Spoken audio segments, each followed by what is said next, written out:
Salut à tous, bienvenue dans Ciné Story, l'émission qui parle de l'histoire du cinéma. Et pour cette première émission, je me suis dit qu'on pouvait parler d'une technique qui a traversé l'histoire du cinéma. On va parler de la 3D. Allez, Michel, générique.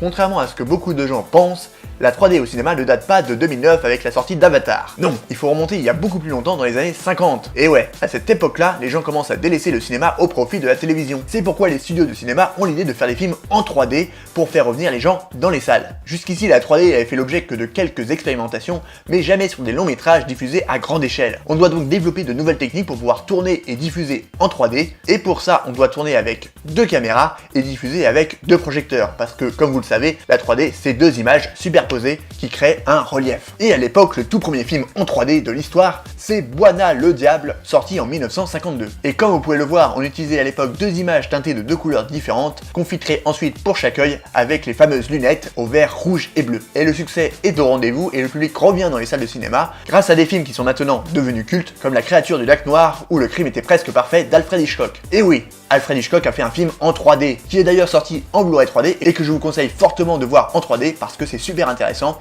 donc allez-y, foncez. Et donc cette vague de 3D durera quelques années, mais le problème c'est que à l'époque, déjà les moyens techniques n'étaient pas très au point, notamment à cause des projecteurs qui n'étaient pas très bien synchronisés et du coup ça donnait quelques petits maux de tête aux gens, et oui, comme aujourd'hui. Comme quoi, du coup, passé l'effet de mode, le public et les studios laissèrent tomber la 3D, jusque dans les années 80. Mais pourquoi les années 80 ? Eh bien parce que les années 80, c'est là où arrive une nouvelle technologie qui s'appelle l'IMAX.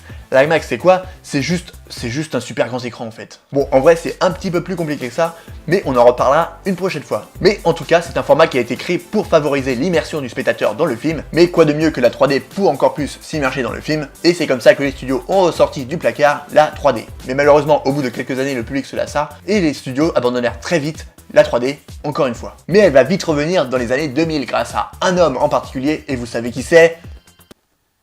James Cameron, ouais. Je fais comme si vous aviez répondu, mais en fait non. Et James Cameron, il développe plusieurs techniques pour pouvoir tourner et diffuser en 3D. Ce qui est d'ailleurs beaucoup plus facile qu'auparavant parce que maintenant il y a le numérique. Il va donc tourner plusieurs documentaires en 3D, histoire de s'exercer, tout ça. Et finalement, il va y avoir 2 techniques qui vont être mises en point pour la 3D numérique. Il y a la 3D active avec les lunettes que vous louez à chaque séance et la 3D passive avec les lunettes que vous pouvez réutiliser plusieurs séances d'affilée. La 3D passive fonctionne quasiment comme celle des années 50, tandis que la 3D active, qui est beaucoup mieux, c'est mon avis, parce que les lunettes sont reliées directement au projecteur par infrarouge et du coup il y a moins de problèmes de synchronisation et du coup la 3D est de meilleure qualité et ça fait beaucoup moins mal à la tête. Mais bon, c'est le moment où on arrive au film que vous attendez tous.